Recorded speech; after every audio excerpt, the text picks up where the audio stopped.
Well, hi there, and welcome along to another edition of Jump to It, brought to you by irishracing.com. We are trying to avoid the cold snap, aren't we, in England and in Ireland, and the racing is under threat. To be honest with you, at the time of recording, which is early on Friday morning, we're not got a clue of what will be going ahead with frost covers down at Cheltenham, Doncaster, all across the UK essentially, and then big meetings in Ireland are threatening to be canned this weekend with Punchestown for their John Durkan meeting. Expecting it midday on Saturday was the latest information. So all in all, I don't have a clue what is going on. Someone who always has a clue about absolutely everything in life is Stephen Harris. Stephen, I'd like to bring you in now from your Surrey abode. I'm looking for signs of stalactites appearing from the ceiling in your attic, but you fended off the cold snap where you are. Yeah, I mean, it is bitterly cold here. There's no doubt about that. We've got snow in South London, just the other side of the river.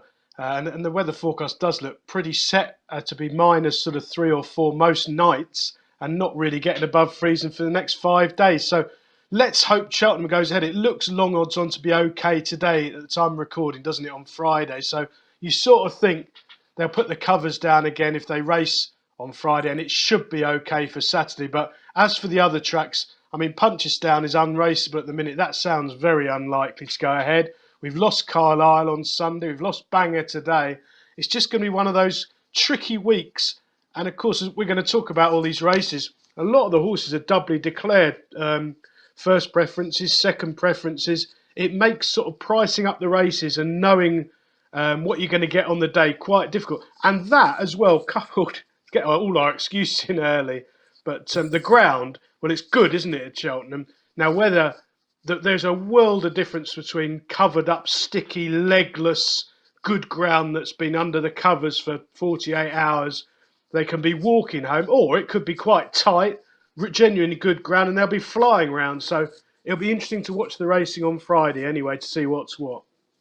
Was a fantastic plethora of excuses from Stephen Harris there. Well, wonderful, but no, look, we're going to go with on the basis of all the racing does go ahead. We're going to crack on, try and find some winners, and well, let's kick off with Cheltenham on Saturday. Then let's have a look at our races of the week.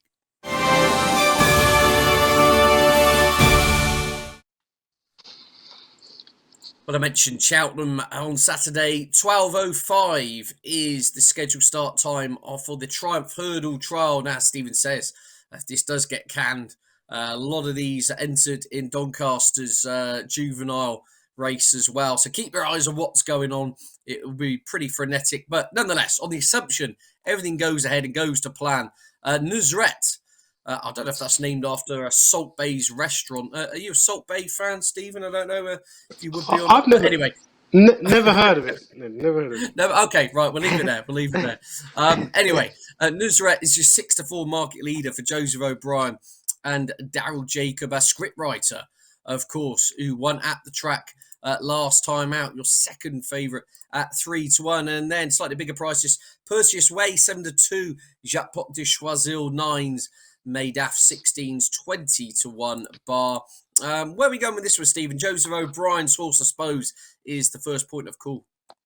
Yeah, I mean, Nusret was very impressive. Watched that run back this morning at Punchestown. It's a huge field, fairly strong in the market. Took time to warm to his task, but was very strong at the finish.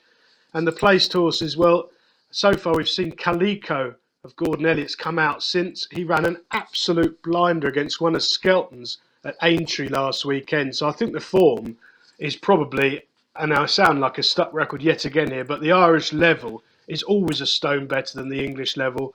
And Nusret is a very interesting runner. I mean, first preference is for Doncaster, so we don't know, basically. Been installed around about 6-4, and it's 7-2, the other two in the market, Scriptwriter and Perseus Way. I like Perseus Way. The only thing I'll say is he's a very hard puller. He took a lot of settling behind Scriptwriter here, first time out at 25-1. And Gary Moore, they don't have many 25-1 winners, the Moors. They're usually well found in the market when they're ready. And obviously that was an encouraging run. And Perseus Way then flew round Leicester wide on the best of the ground against nothing, was very impressive. So he's a horse with plenty of potential. It's actually a really good race, this. I hope Nusret comes to Cheltenham because it's a pretty weaker race at Doncaster if that goes ahead. I haven't got a strong opinion, but it's a good race to watch for future reference. I'll give you I'll say on this argument, say Nusret doesn't run. If I gave you Scriptwriter versus Perseus Way, obviously Scriptwriter has 2.5 lengths over Perseus Way from their meeting last time out. Can you see Perseus Way turning it round this time? If so, why? Definitely. Well, first of all, Right. Gary Moore is now going really well, whereas I think he has had fairly quiet at the start of the season. Conversely, Milton Harris, who was absolutely flying from about May onwards for 5 months or so, has gone a bit quieter. Now, they did have a winner or two this week, so things might be going back in the right direction. Also, Paddy Brennan, he rides a million winners, Paddy. He is quite an erratic jockey, I think is the politest way of putting it. I mean, sometimes it almost looks like he's riding on one hand. They often make a mistake and hang all over the place. I could see Gary Moore's horse improving past Scriptwriter, particularly on decent ground, because I would have thought Gary Moore's horse will become more settled with more racing, whereas Scriptwriter perhaps a little bit more exposed. But I wouldn't have a massively strong opinion. It's a difficult race to call. There's others with chances. I mean, Medayaf, who was a little bit disappointing last time, is battle hardened. I liked his first couple of wins. He comes from a yard, Dan Skelton. He's becoming the new Paul Nicholls, Ed, isn't he, on Saturday? Just having winner after winner after winner. And Medayaf is a tough, battle hardened, improving juvenile hurdler who's going to be 14 or 16 to 1. I'd go as far, this is probably, certainly in the UK, potentially the best juvenile we've had so far. Right, on to the second race now, the 1240, Stephen. It looks a little bit of a non-event. I mean, last year we had My Drogo winning this at 2 to 9 in a 4-runner race. Well, we got a 3-runner race this time round. Maybe you think it might not be a non-event. Montmoral 4 to 11. Look, does he win? Yes or no? Well, I think it'd probably be a match, Ed, won't it? I can't imagine Art Approval run. He's down to run on Friday, presuming that goes ahead. Montmoral jumped superbly first time out, caught an absolute tartar in John Bond. It was a really promising effort. The flip side is Kisses for Katie's had 2 runs over fences, finished a really good second behind Pick Door. He's come out and franked that form last weekend at Huntingdon, and then flew round Fontwell on the bridles. Got plenty of speed, Kisses for Katie. Montmoral will lead. Kisses for Katie will sit second. I would imagine Montmoral will have too much up the hill, but I wouldn't want to be, 4 on and 4 to 1. I'd probably back the outsider at 2 because it could be tactical, and she's got plenty of pace. No strong opinion, not a betting race. Cheltenham will be mortified, won't they, here to have this 2-runner probably on a Saturday at their big meeting. It really is a bad thing for racing just to have these match races so regularly. Yeah, well, as we've been saying on another show, in our opinion, not the level of horse to sustain the fixture list, essentially. There's only so many 150 rated novice chasers floating around, aren't there? We can't invent them. But back to the actual race itself, I was surprised. There's not actually that much on official figures between Montmoral and Kisses for Katie. Montmoral's got to give £2 to Kisses for Katie as well, the mayor's allowance. So, theory, there's £7 between them. If you'd asked me that blind, I would have said there was about £20 between them. And that's not meant in a disparaging way at all. But yeah, I'm with you. I think Montmoral will get the job done. I get the feeling that the wider point is he could be a hard horse to place, Montmoral, this year if they look to try moving back up to dine at the top table. On to the 115. Handicap chase action over the 2 miles now. One of your favourite horses is in here, Stephen. Editor de Gite, 11 to 4 standout price. We're going 9 to 2 the Gumball, 11 to 2 Time White. Paul Nicholls with Dolos in here as well at 6 to 1. I presume on Jockey Bookings the first strings. Harry Cobden is on Dolos. Lorcan Williams on Time White. The Widowmaker for the Tizzards at 13 to 2. Third Time Lucky, 15 to 2. Princess Scarless 10s, Us and Them 33s. We might have 8 runners. And I say might with about 8 asterisks next to the name, but there's a potential for 8 runners to line up in a handicap chase on Saturday. How are you playing this one, Stephen? This is a fascinating race. The top one, Editor de Gite, was the huge talking horse after his seasonal reappearance. I think we both fancied him. He's got a brilliant Cheltenham record at 2 miles round this track. He's a bold jumping front runner.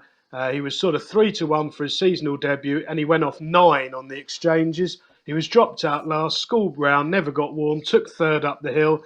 It was to say it was an eye-catching run is perhaps a little bit too polite, but the only thing is, A change of tactics, Stephen. A change of yeah, I tactics. mean, That was in Hong Kong, Ed, they'd have burnt down the grandstand, wouldn't they? And of course, the trainer would have been obliged to have told the stewards what was going to happen before the race, rather than all of us looking at Betfair to find out what was going to happen before the race. But anyway, that to one side. I actually think in this race he's got a vulnerable look, and I wouldn't.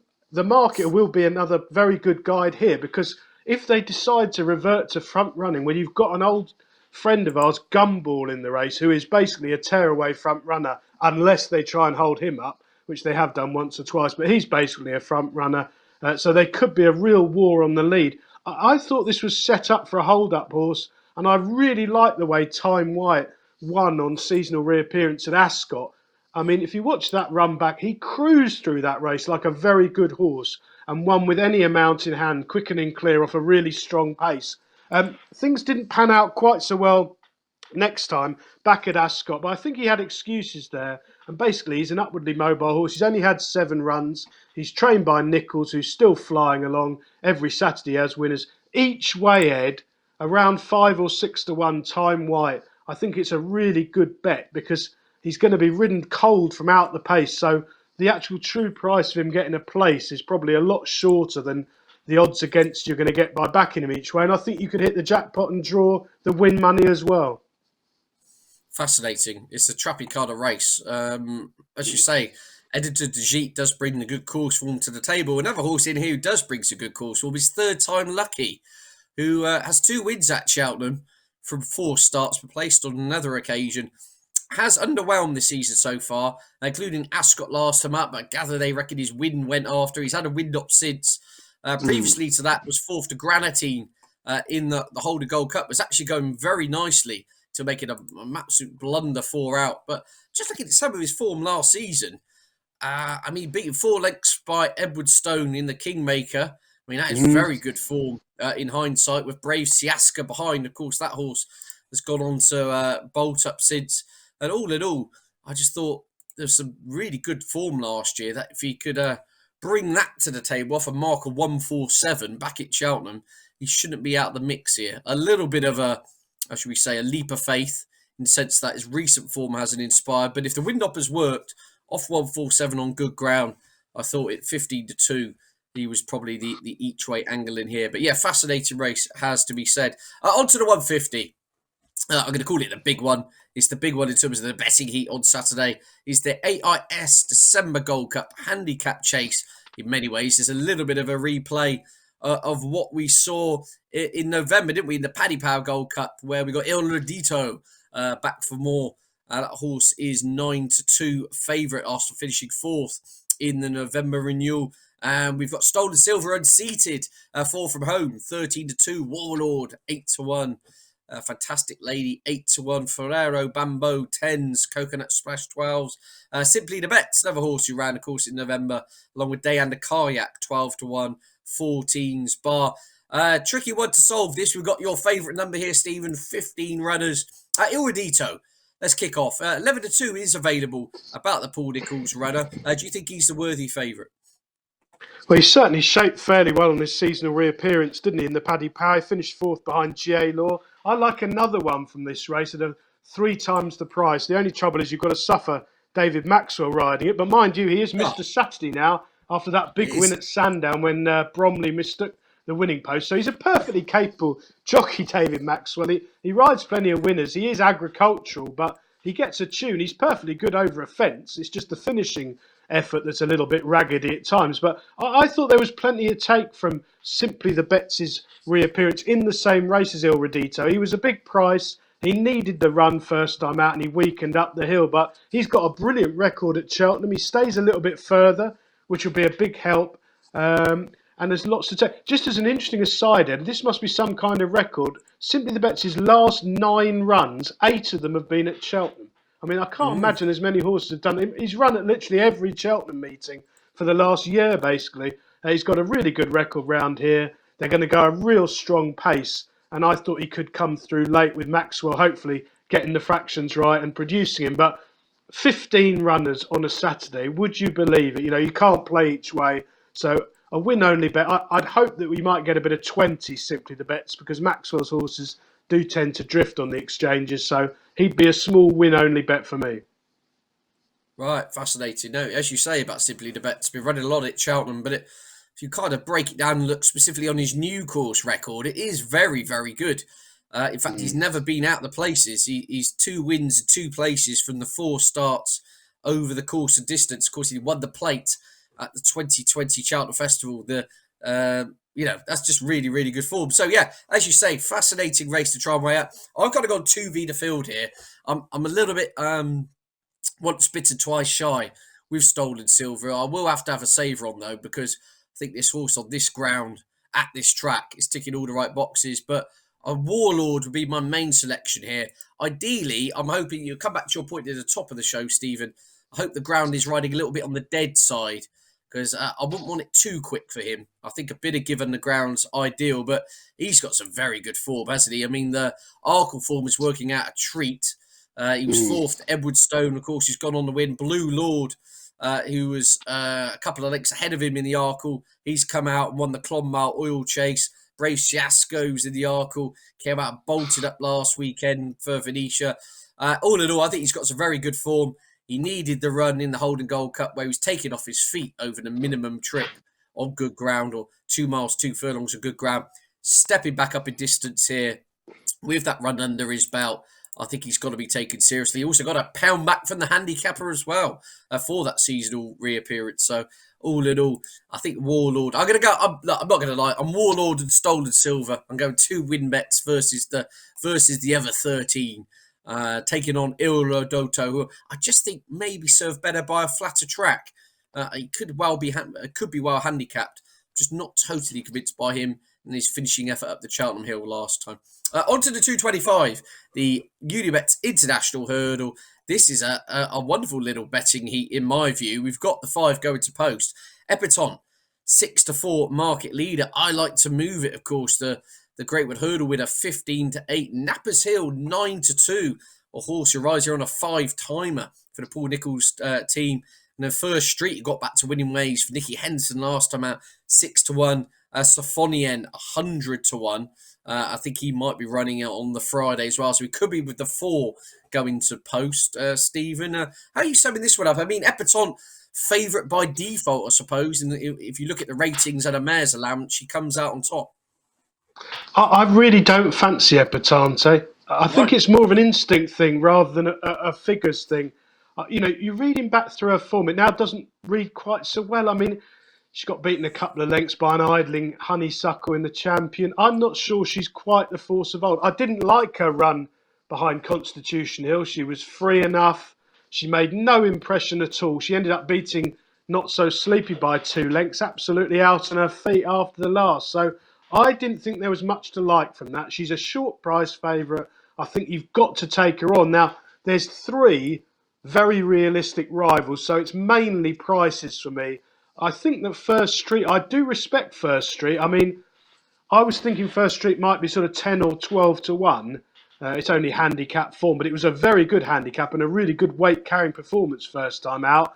I respect that one's claimed, but I was hoping for a bigger price. I like to move it. I think got a brilliant ride when winning here. I think they missed out a few hurdles, and he was at a tactical advantage from the front, kicked at the right time, put the race to bed. But he's very progressive. He's won 4 from 7 now. He's going the right way. But I think at the prices, Nappers Hill is the one to side with. He's the now horse, the improving horse, the younger horse. He's going to be a cracking 3-mile chaser in time. He's never run at Cheltenham, which is the one slight negative. But he has won at Chepstow, which is left-handed and undulating, albeit completely different. But he handled that perfectly well. He's a sound jumper. I'm hoping that he will be able to lead under Cobden, although I suspect I like to move it might have the same game plan. So there must be a possibility they'll ruin each other. But Nappers Hill doesn't have to lead. I think it's just a case that Nicholls knows he's going to stay a lot further than 2 miles and has wanted positive rides at Chepstow and Wincanton to show him to best effect. I mean, he didn't beat a lot at Wincanton the other day, but the manner of victory is really taking it. He's not short of speed on decent ground. He's going to be 9-2, 5-1. I think personally, it's definitely a race I'm going to be having a bet in. I really want to oppose Epatante at a short price. I think the move is probably to back Nappers Hill, and if First Street drifts out to a really sort of double figure price, save your money on that one. But it's got a good shape to be a punter here. I think Epatante is very vulnerable. I tend to agree with you here, Stephen. It feels a little bit of an afterthought, doesn't it? Mm. 2 weeks after the Newcastle race. Look, a class could easily see her land this. I mean, there's no mistaking that. I mean, she's Well, officially yeah. rated 154. She's the best individual in the field, but before she gets the mayor's allowance, if that makes sense. But I Yeah. do take your point. There are other progressive sorts in here, including I like to move it, as you say, who's kind of going through the gears, loves Cheltenham. Nappers Hill, the ground is key. You say he's a horse with a lot of speed. Yeah, Paul Nicholls has made no secret of that. The 3 times this horse has been beaten, Soft has been somewhere in the going description. Other than that, he has a phenomenal record on faster ground. I think it was officially good to firm, wasn't it? Believe it or not, at Wincanton in the elite hurdle last time out. I Yeah. mean, bizarre, really, for November, but he does. He absolutely pings off a sound service. So wouldn't be shocked if he ran in this and then they put him away and hope for some dry weather in the spring. But yeah, it'd be interesting. Yeah, something's got to come from left of field to be second favourite for the champion hurdle, hasn't it? Mm. So no, jokes aside, it'd be good to see how this goes. It's a good race in its own right. Right, on to the 3 o'clock. Another race which is probably going to have a very small field here. Won last year by Blazing Cow, of course, to Charles Burns. A very promising stare at the time, who's fortunately been on the sidelines since. But we've all been caught. Now, this horse is 6-4 market leader. I don't know if you've seen him, Stephen, this horse in the paddock. Probably the biggest horse I've ever seen. Someone out there will statistically be able to correct me and say he's not. But I saw someone tweet saying he makes Denman look like one of the little horses you get in a Barbie set or something, or My Little Pony set. That's it. He is absolutely huge. He is ridiculously big. We've all been caught. 6-4 market leader. Hopefully he can make up into a smashing chaser one day. Be some sight. Outlaw Peter 2-1. Thomas Moore 4-1. Grand Soir 9s. And then we've got 201 pokes in here in Max's Champ. Accidental Legend. I suppose it looks a bit of a match on paper in terms of the betting here, Stephen, between We've All Been Caught and Outlaw Peter. It'd be interesting as well, the form lines, won't it, I suppose, because We've All Been Caught third to Hermes Allen of the Paul Nicholls team last time out in the Ballymore trial. So you think Paul Nicholls will have some idea with Outlaw Peter where he is in relation to this Nigel Twister-Davies runner. Yeah, I mean, we've all been caught. I think he went into more notebooks than Editor de Gite did, to be honest, on his hurdling debut here at the last meeting. He ballooned the first hurdle that day and was soon out the back in a poor position. And it looked, watching him, as though he was being ridden on one rein because he was hanging left the whole way. But he made up a lot of ground from the last, finishing with running left in the tank. I mean, it was extremely eye-catching. Whether or not you want to take 6-4, a raw green chasing type on good ground in a small field round here is another matter. I thought Outlaw Peter's liable to lead. He'll love the good ground. He's going the right way. He was a bit of a hard puller last season. Took a while to get acclimatised.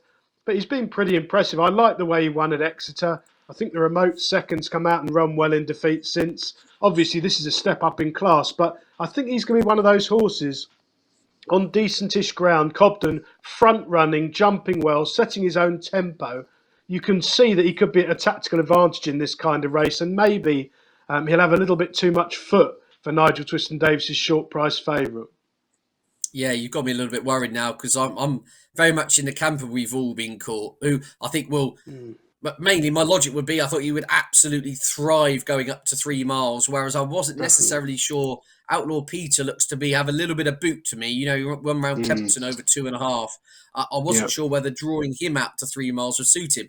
Having said that, as you say, if the ground is riding on the quick side and Harry Cobden can poach a few lengths here and do his usual kind of steer it from the front job, it could get the Nigel Twister-Davies runner in a bit of trouble sometime out. But I think We've All Been Caught has got the stamina in the locker, and that's what I'm playing on really over 3 miles on the new course. But yeah, it's an interesting one. Grand Soir, is that one we're overlooking here, Stephen? This John McConnell team come over and keep pulling these rabbits out of the hats. got a horse here arriving on a hat trick. Won at Cork last time out. You know, you're Mister. The Irish form is 98 stone well in. Are we being a little bit dismissive here? Yeah, it could easily be. I mean, it's completely different form lines, isn't it? He's only had a couple of runs over hurdles. He's been really impressive in lesser company. He's one of those, Ed, isn't he? You suspect if he's sort of 6-1 tight and there's plenty of money around for him, that he'll be a real live runner. If he's sort of 16, 20-1, then maybe this will be a sort of sighter for a handicap down the line in March that they'll target him at the festival. But yeah, he's an interesting runner. It's impossible to compare the form lines. I mean, this is quite an informative race. We should learn plenty. Just instinctively, I think that the Twiston Davis horse is probably the most exciting long-term prospect, probably over fences in this race. But whether he's a betting proposition at 6-4, he'll have to be a lot slicker and a lot more experienced against these sort of winners over hurdles with a bit more speed, maybe. Yeah, that's a good point. I think softer ground might help. But we shouldn't forget, of course, Thomas Moore in here for the David Pipe team, who was last seen winning Wincanton by 57 lengths. So another intriguing angle into this race. That son of Dylan Thomas arriving here on a 4-timer. Right, that's that one great thing about.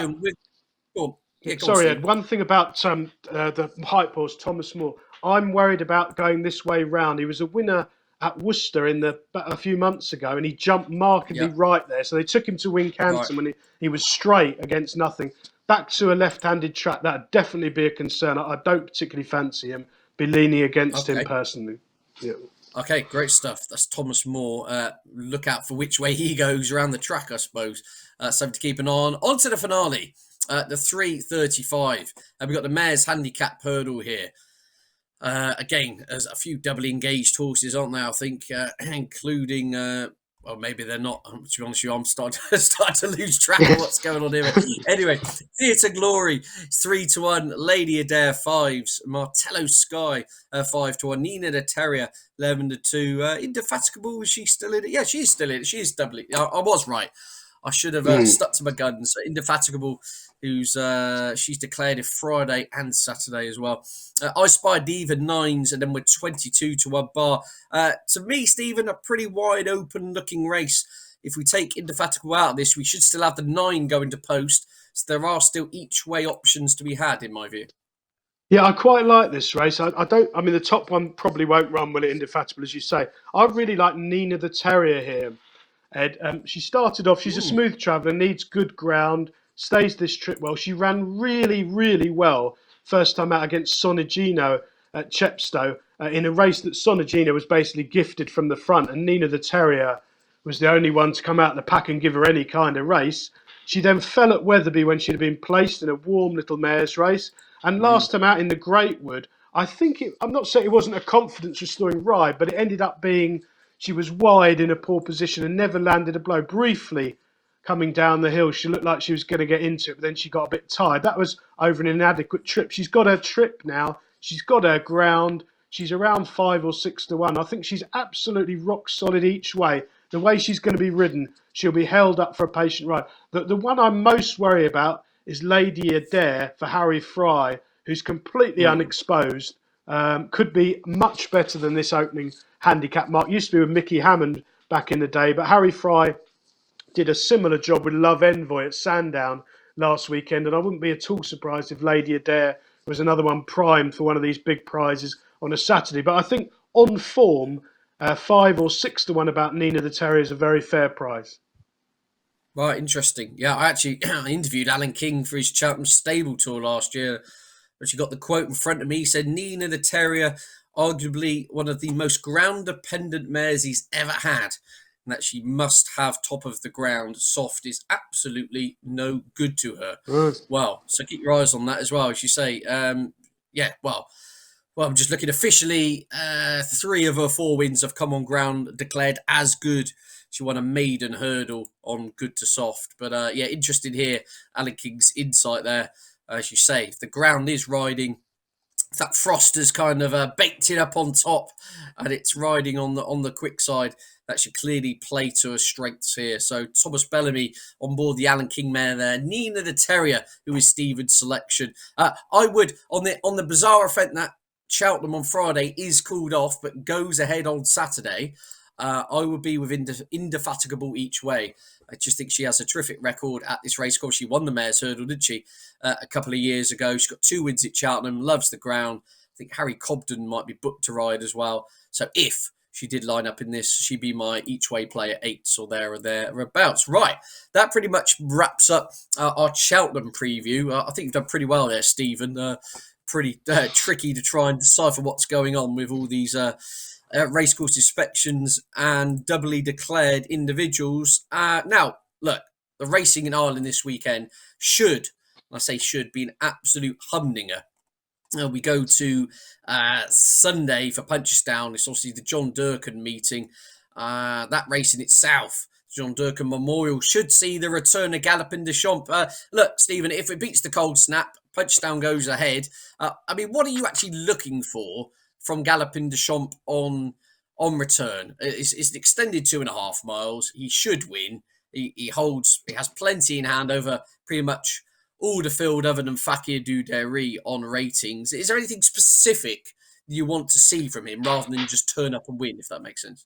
Well, you'd like to see him jump well. I think there've been a few rumours around there, haven't there, about his well-being and all the rest of it. But you'd like to see him jump round and show that he still had all his old zest. I thought there might be an option here. I'm not sure about each way. I think there's 8 runners at the moment, whether we get 8 runners on the day. But Conflated, I thought there was something to take from his return effort when he finished 3rd behind Envoy Alan. He could be a little bit sharper. Gordon Elliott this week, I mean, every time you sort of look up and watch an Irish race, Gordon Elliott's having winners. He's virtually been going through the card every day in the midweek stuff. And Conflated is another one who drifter. needs... He was a huge drifter, wasn't he, at Down Royal? Was he 3s out to 13-2 or something? Absolutely bonkers. There must have been a proper story, mustn't there? But he ran perfectly well. I mean, he only got beaten just over 4 lengths. Never really threatening up the straight, but keeping on one pace. He wasn't given the hardest of races. I mean, I should think he'll step forward for that introduction. He's still fairly low mileage and unexposed. But obviously, Galopin Des Champs looks like the next big name for Willie Mullins to be a contender for all the top races this winter. Bar that fall, he'd have had a fantastic season last season, and he's obviously top class, and they know the time of day. It'd be really interesting to see what sort of performance he puts in. He's best attacking from the front. I think he's quite a keen going sort, so he's not the sort of horse they're going to drop out the back and, you know, give a considerate reintroduction. He's liable to be off in front, jumping well, putting them all to the sword from an early stage. So great to see him back. The only thing is, it does look very unlikely the meeting gets the go-ahead. Yeah, indeed. Yeah, midday on Saturday. They're inspecting for the Sunday meeting. But Stephen is quite right. On ratings as well, Conflated would be an absolutely major player were he to line up. But fingers crossed we could get to see Galopin Des Champs back on the race course, because he really is one of the, outside of Constitution Hill, at the other end of the spectrum in terms of your staying chasers or thereabouts. Galopin Des Champs, pretty much the top of most people's lists, I would suggest. Anything else on the card here, Stephen? I mean, the one jumping off the page at me, it's obviously is in the beginner's chase over an extended 2 miles. Appreciate It, who won the 2021 Supreme Novices by 24 lengths, is back. Last seen when well beaten in the Champion Hurdle, but he's 8. He's not a spring chicken, but he's got to be an exciting type to look forward to over fences this season. Well, that was one of the most amazing markets, wasn't it? Appreciate It. On the day, he went off 100-30 for his first run in 12 months against his race fit Honeysuckle and all the rest of them, Epatante in that Champion Hurdle.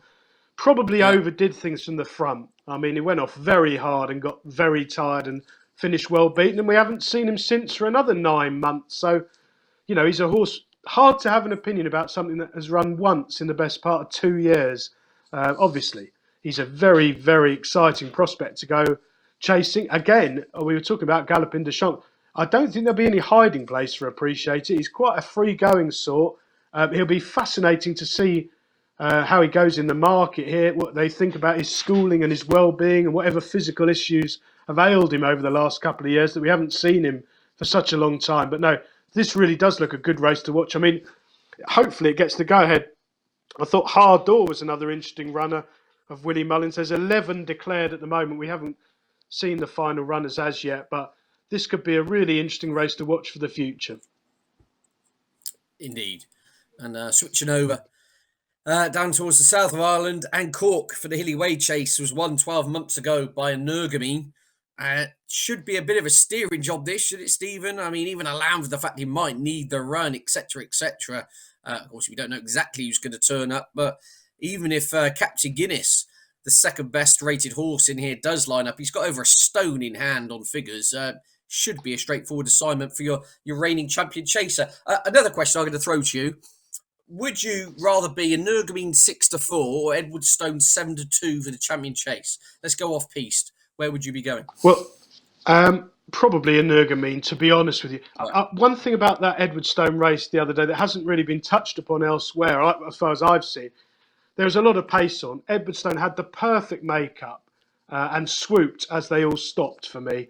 I think Edwardstone is a tough, reliable, very useful horse who always gives his running, but I doubt that was any improvement the other day.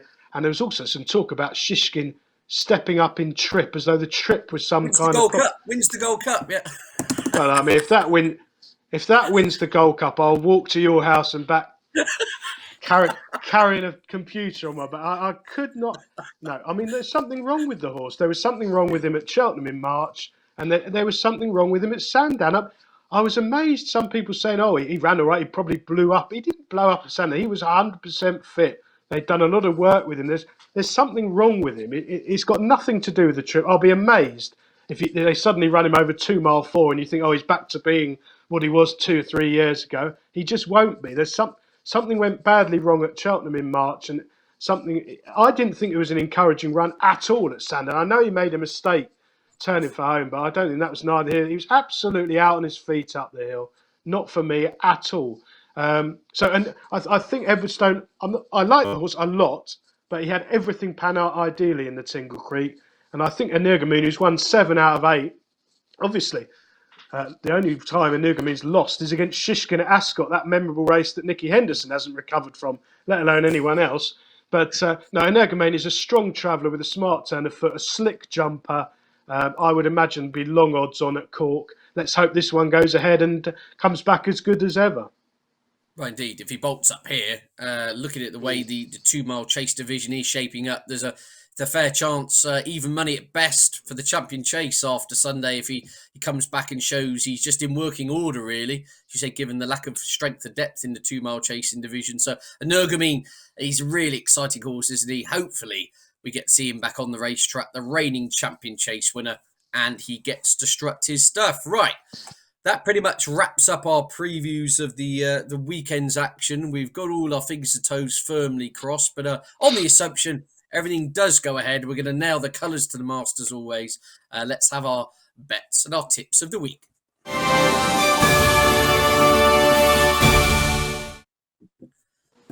Right then, Stephen, you've been in pretty good form at the moment, it has to be said. You've been firing in winner after winner. Let's the trend continue here. Where are we going for our best selections, please? Well, I've gone to Cheltenham, Ed, on Saturday for all 3, so I'm hoping you've bought a bottle of electric blanket down by that open dip. Keep the frost out the ground. 225, Nappers Hill. I really, really want to play against the short price favourite there, Apatante. So you can play this back when she wins on the bride, but I don't fancy her at 11.08. I think is a criminally bad price. I think you've got to have a bet in the race. And Nappers Hill, 9-2. The one going forwards will love the decent ground. Nichols flying along. I think he can improve past the other 2 in the market. The 335 is my value angle selection. Nina the Terrier, a smooth traveller, another one who wants good ground. Let's hope it's not too dead. I thought she ran really well here at the last meeting, when 5th, and back over her trip now on her ground with a strong pace to aim at. I hope she can swoop late. And my long shot, 150, David Maxwell, that promising young jockey, who's a prolific Saturday winner of these big races. He's on Simply the Bets, who's run 8 of his last 9 races at Cheltenham. He's got a really good record round here.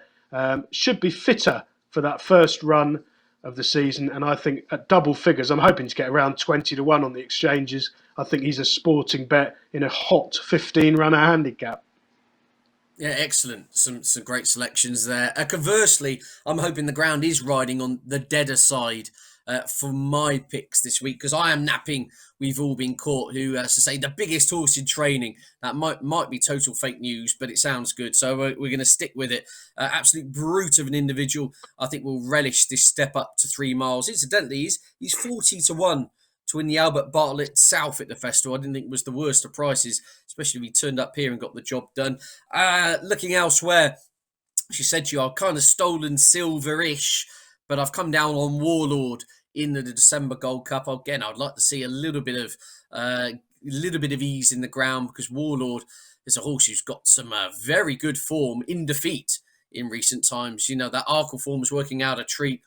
Ran well in the Holden Gold Cup last time out. I think the step back up in distance has got to play to his strength. So Warlord, my 8-1 value pick there. And then Indefatigable, if she did line up, would be my selection on the Saturday. It sounds like she's going to run on the Friday. So ignore that graphic, and I'm going to go with Third Time Lucky instead in the 115. A horse who's disappointed in recent times. However, off 147, starts to look very well handicapped after a wind operation, and ground in his favour. So all in all, we're keeping our fingers crossed that Cheltenham does go ahead. Unfortunately, what can you do with the weather? This cold snap looks prolonged, doesn't it, Stephen? I mean, I was looking through the weather. I'd say it's probably evens each of two. Ascot, a week away, gets the go ahead for the long walk hurdle and the Silver Gold Cup and all that. No kind of let up. Is there snow the back end of next week, especially in your neck of the woods? Yeah, I think the next 7 days, Ed, looks the worst of it, doesn't it? And after that, by sort of the middle of the following week, it looks like it's going to rain and be warmer. So that's what we've got to hope to. I suppose that, to be optimistic, we've got to the middle of December. I don't think we've lost a meeting yet, have we? Hardly. No. But we are now in that. It's the most frustrating time for a punter, because you don't really know whether to do all the work when you've got that 10-second inspection, third inspection. We've already had one at Hexham earlier in the week that got called off at sort of 10:30. Presumably when all the horses have travelled there and people have made their plans. So it's they can't win the Clarks, of course. I mean, one thing to say about your local Cheltenham, they have tried their hearts out for this meeting Friday. They've brought in industrial-sized covers, and which take a bit of shifting on and off. They've done their absolute best. I mean, years ago, this meeting would definitely have been abandoned without a doubt. So they've given it every chance, as they often say. Yeah, absolutely. I believe Clerk of the Course, Sir John Pullen, saying he's roped in helpers, for want of a better phrase, essentially, just for sheer, just people on the ground to get the covers on and off as quick as possible. But crucially, if the race does go ahead on Friday, temperatures due to drop to about -3, -4 within an hour of racing concluding. Crucially, get the covers back on straight away, just to give it every chance. So, yeah, it will be what it will be. All in all, though, the long-term weather forecast looks great for Kempton, and Hitman winning the King George on Boxing Day / St. Stephen's Day. So that should be good fun. But so I presume for you, Stephen, you wrapping up for the weekend, a quiet one at home. Yeah, put the fire on it, chop a few logs, try and keep the heating on for at least half an hour just to get the frost out the lounge carpet, and just settle down and watch the racing. And of course, we've got the World Cup starting again on Friday and Saturday, so that's always entertaining when the racing's finished. Absolutely. If the racing does all get binned, we can watch England get knocked out to France on Saturday evening. So yeah, lots to look forward to. But look, jokes aside, but thanks to you, Stephen, as ever, for your contributions, and don't forget to check out all Stephen's best bets on Betting Expert. And of course, don't forget, check out all the latest news, views and features, and all these going updates and cancellations and frosts on irishracing.com as well. Most importantly, thank you for watching at home.